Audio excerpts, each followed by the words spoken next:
Halo guys, Assalamualaikum warahmatullahi wabarakatuh. Selamat datang di Takut Official.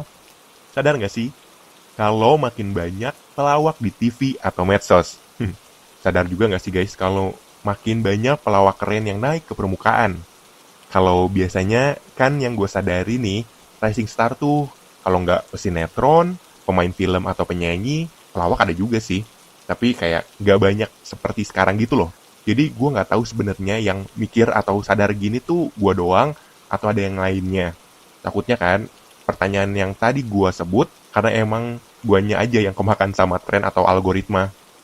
Jadi anggaplah emang makin banyak rising star itu dari kalangan pelawak ya. Baik pelawak sketsa, stand up comedian, atau pelawak-pelawak lainnya. Ketika ada fenomena seperti ini, harusnya nggak harus sih. Biasanya ada penyebabnya kan. Nah, menurut gua, kenapa pelawak makin banyak? Ya karena emang demand-nya aja yang makin besar. Tapi perlu digarisbawahi ya, pelawak-pelawak yang gua maksud adalah mereka yang memang berkualitas. Gak peduli deh dia datangnya karena sesuatu yang viral ataupun enggak. Karena pun kalau dia datang karena sesuatu yang viral, as long as dia punya kualitas dan endurance yang baik di dunia hiburan, dia akan tetap bertahan juga kan. Beda sama yang datang karena viral, tapi nggak punya kualitas dan daya tahan. Cepat pasti abisnya. Nggak pasti deh. Cepat abis biasanya.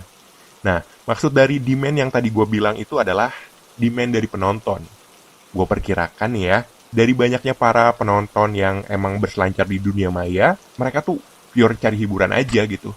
Ya alasannya karena mungkin capek di kerjaan, capek di lingkungan, capek di rumah tangga atau yang lainnya.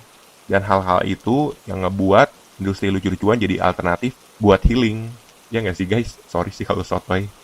Penikmat industri selain lucu-lucuan sih tetap ada. Dan bakal terus ada. Tapi yang bisa bikin ketawa ngakak nih, yang jadi sorotan. Ketawa adalah, menurut gua, ketawa adalah definisi healing terbaik.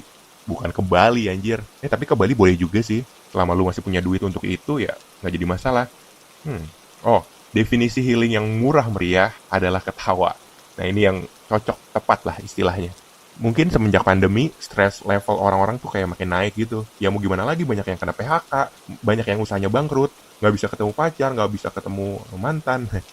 Ya pokoknya semua ruang lingkup jadi terbatas. Nah, masalah-masalah gini kan menuntut kita cari pelampiasan. Harus itu pelampiasan, sekedar curhat, sekedar ngapain gitu, itu perlu guys. Kenapa? Supaya nggak gila. Nah, salah satu alternatif pelampiasannya adalah ketawa. Kan bisa bang nongkrong. Biasanya kan di tongkrongan juga suka ada badut yang bikin ketawa. Lu kata pas pandemi bisa nongkrong bebas? Enggak kan? Yang ada diangkut Pol PP lu. Atau mungkin kalau misalnya lu nggak diangkut pun, lu malah ngerugiin orang. Misalnya lu nongkrong, ada temen yang positif, lu bawa pulang tuh virus, kena nyokap bokap lu yang udah sepuh. Egois lu kalau begitu. Nah, pas stress level naik, terus mau keluar sulit, orang-orang disuguhin dah sama pelawak-pelawak berkualitas non kritis di Indonesia. Gila tuh. Udah gitu, cukup dengan nikmatin lewat HP lagi. Nggak perlu repot-repot keluar. Ya, jadi kebiasaan deh healing dengan ketawa lewat HP. Bodo amat orang ngeliat kita gila. Ih, ketawa sama HP gitu. Bodo amat. Definisi healing itu harusnya kita sendiri yang rasain. You have to don't give a fuck with people think. Nanti pas pandemi udah beres pun kayaknya menurut gua kebiasaan ini bakal sulit hilang karena udah kayak mendarah daging selama beberapa tahun pandemi gitu kan. Selain itu, menurut gua materi-materi dari sebutlah stand up comedian biasanya relate sama kita karena mereka katanya cari materi lawakan dari masalah hidup gitu, dari masalah-masalah hidup gitu. Ya masalah hidup manusia kan biasanya nggak jauh-jauh ya, itu lagi manusia lain lagi, keuangan lagi, keluarga lagi gitu deh. Jadi enak kan ngetawainnya karena keresahannya sama gitu.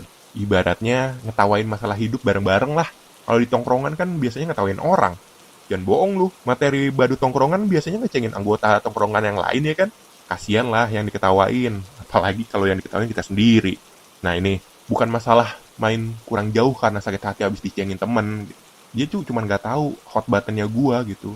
Ada hal-hal yang nggak bisa dibahas apalagi dicengin gitu. Kalau kesentuh abis, pasti sakit hati. Ini gua pernah bahas soal ketersinggungan ya, yang Will Smith nampar Chris Rock, lu tonton aja. Ya kesimpulannya adalah kenapa makin banyak orang-orang lucu di industri kita, ya karena masyarakatnya lagi capek sama hidup, pengen ngetawain sesuatu biar lebih rileks. Kalau permintaan masyarakat lagi nggak banyak, kemungkinan kan supply-nya juga biasa-biasa aja. Jadi anggaplah masyarakat lagi butuh supply dari para orang cerdas yang bisa bikin ketawa ngakak dengan masalah-masalah yang ya yang emang relate dengan hidup dan bisa ditonton cuma lewat HP.